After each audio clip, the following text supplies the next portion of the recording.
In the corridors of the Pentagon, Marcus Rodriguez was a janitor who drew no one's attention. For 2 years, he'd worked quietly, doing his job and leaving.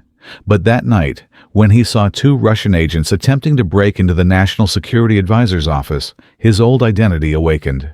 The CIA badge that fell from his wallet revealed everything. Marcus Rodriguez wasn't just a janitor. He was a retired CIA operative with the call sign Phantom. Welcome to the Human Stories channel. Before we start listening to this story of hidden identity, concealed past, and unexpected discovery, could you tell us in the comments where you're watching us from today and your age? Also, those who see a part of themselves in these stories can briefly write their memories in the comments. And if you believe that such stories should be remembered, please help them continue to live by pressing the subscribe button. The Pentagon stood as one of the world's most secure buildings.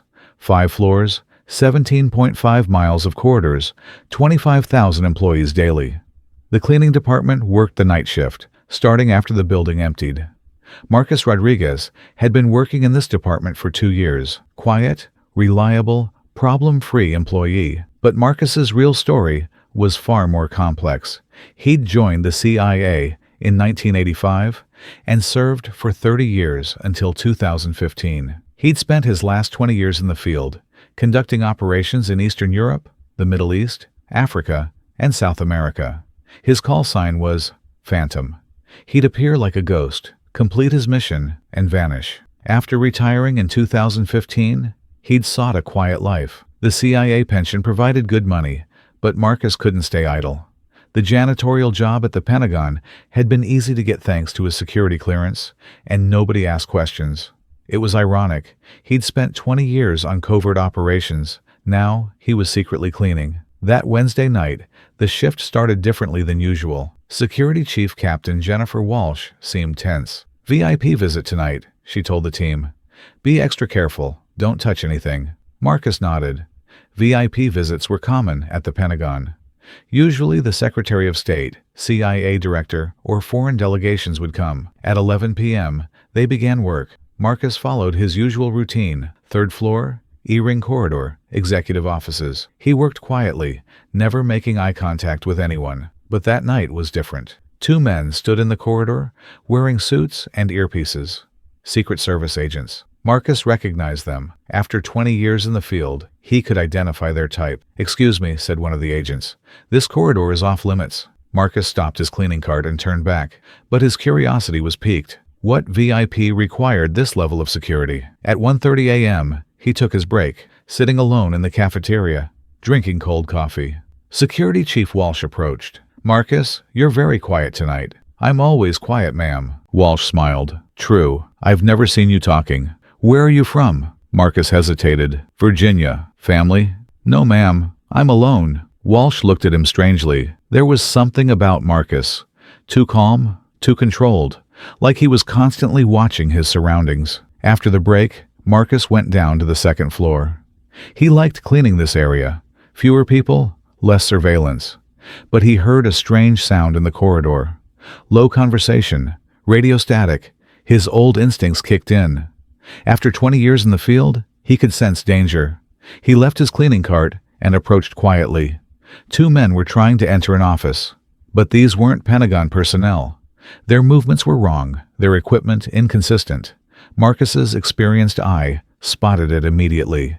This was an infiltration attempt. Marcus quietly backed away, taking out his phone to call security. But his phone fell from his pocket, hitting the ground with a sound. The 2 men turned. They saw Marcus. "Who are you?" one asked aggressively. "Cleaning," Marcus said calmly. "Didn't mean to disturb."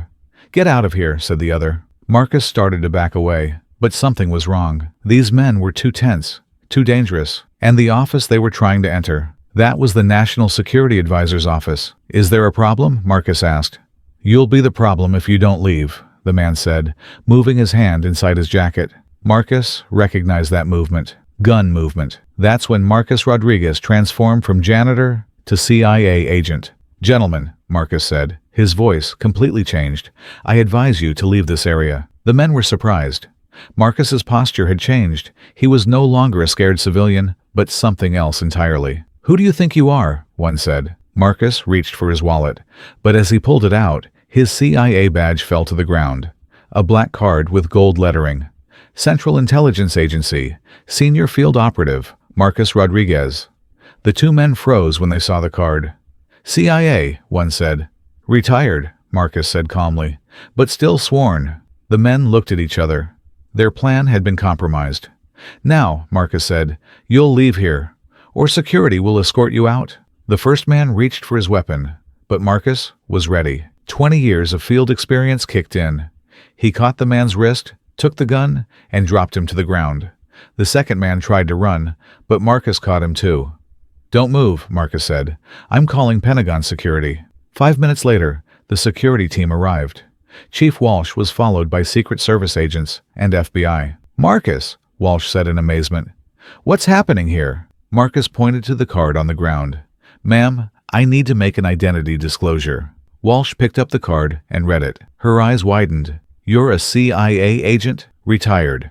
But these two individuals were attempting unauthorized entry into the National Security Advisor's office. An FBI agent approached. Mr. Rodriguez, we know you. Phantom, right?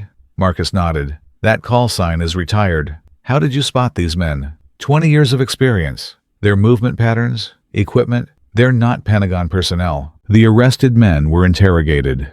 They were Russian agents attempting to steal classified documents from the Pentagon. The next day when Marcus came to work, everything was different. Security personnel looked at him differently, treating him with respect. Walsh approached him. Marcus, why didn't you tell us? Because I'm not that man anymore. Now I'm just a janitor. No, Walsh said. You're a hero.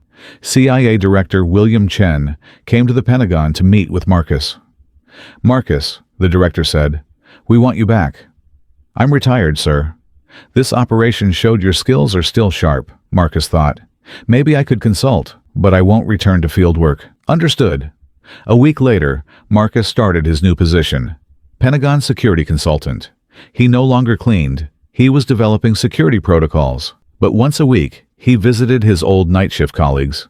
He'd drink coffee with them and chat. Mr. Rodriguez, said young security officer Davis, were you really in the CIA? Long time ago, Marcus said. But the past is the past. What did it teach you? Marcus thought. Appearances deceive. The most dangerous men are usually the quietest ones. Davis smiled. Like you? Marcus smiled. I'm not dangerous anymore, just experienced. But Marcus knew some skills never fade. The phantom call sign had been retired, but it continued to live within Marcus Rodriguez. Because real agents never truly retire, they just transition to different types of missions. 3 months later, Marcus was briefing Pentagon security staff on infiltration prevention. His presentation was based on real field experience, something no textbook could provide. The key, he told them, is to trust your instincts. If something feels wrong, it probably is. A young officer raised her hand. Mr. Rodriguez, how do we develop those instincts? Marcus paused, remembering his own training decades ago. Experience, observation, and never assume someone is who they appear to be. After the briefing, Marcus walked through the same corridors where he'd once pushed a cleaning cart. Now, security personnel nodded respectfully as he passed. The transformation was complete, yet in many ways, nothing had changed. He was still protecting the same building, the same people, the same secrets. That evening, as Marcus prepared to leave, Director Chen called him. Marcus, we've received intelligence about another potential breach. Different building, different threat. Interested in consulting? Marcus looked out at the Pentagon's illuminated facade. Send me the details. Some men retire from service. Others simply find new ways to serve. Marcus Rodriguez had learned that being phantom wasn't about a call sign or an official position. It was about being ready when your country needed you, whether you carried a CIA badge or a mop. The janitor was gone, but the guardian remained. And in a world where threats evolved constantly, that was exactly what America needed. Protectors who could hide in plain sight until the moment they were needed most. Marcus smiled as he walked to his car. Tomorrow, he'd be consulting on a new case. Tonight, he was just a man who'd served his country in two very different ways, proving that sometimes the most important missions are the ones nobody ever hears about. If you were in Marcus's position, Would you have revealed your identity? Have you ever met someone ordinary who turned out to have an extraordinary past? Share your experiences in the comments below. If this story of hidden service resonated with you, don't forget to subscribe. Because at Human Stories, we believe that real heroes often work in the shadows, protecting us in ways we never realize.